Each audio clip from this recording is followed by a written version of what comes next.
In an era where young voices are increasingly being recognized as powerful agents of change, a pressing question arises. Should the voting age be lowered to 16? What do you think? Every year, millions of 16-year-olds around the world get really excited. It's almost time for their country's election. But then reality hits, they're not old enough to vote. In most places, you need to be 18 to have your say. But that might change soon.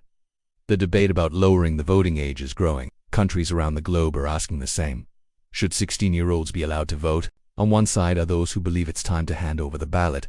After all, 16-year-olds are almost adults. They pay taxes, they work, and they're impacted by laws. Why not give them a say in making those laws? On the other side are those who want to keep the voting age at 18. So which side is right? Let's explore the pros and cons. First up, the pros. 1. Young people are informed and engaged. We often assume teenagers aren't interested in politics, but that's changing. Many 16 and 17-year-olds are active on social issues like climate change, education reform, and mental health. They're organizing protests, joining movements, and starting petitions. With the internet and social media, young people today are more politically aware than ever before. 2.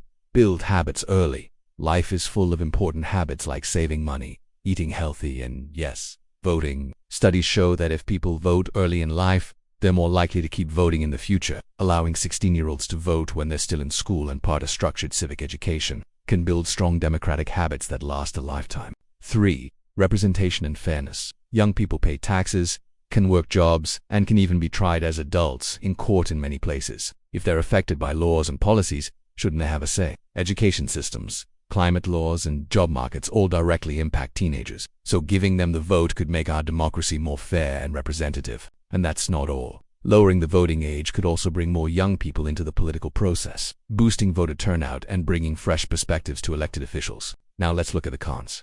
1.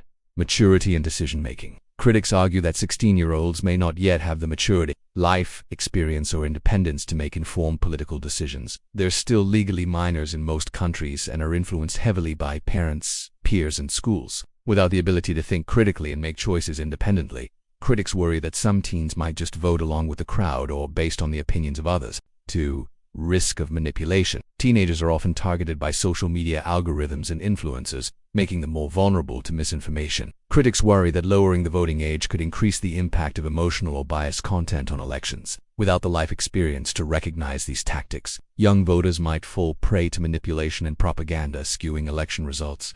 3. Limited stake in adult issues. Some argue that most 16-year-olds don't yet pay full taxes, don't live independently, and haven't entered the job market or dealt with adult responsibilities. Because of this, they might not fully grasp the consequences of policies around things like pensions, healthcare, or foreign policy. As a result, they might make uninformed decisions that don't reflect their true interests or the best interests of their communities. And finally, 4. Politicizing schools. Bringing voting into high school years could also raise concerns about political influence in the classroom. Some fear it might blur the line between civic education and political bias. So the big question is, should the voting age be lowered to 16? Supporters say it empowers the next generation, boosts turnout, and makes democracy more inclusive. Critics say we risk rushing a major responsibility before young people are ready.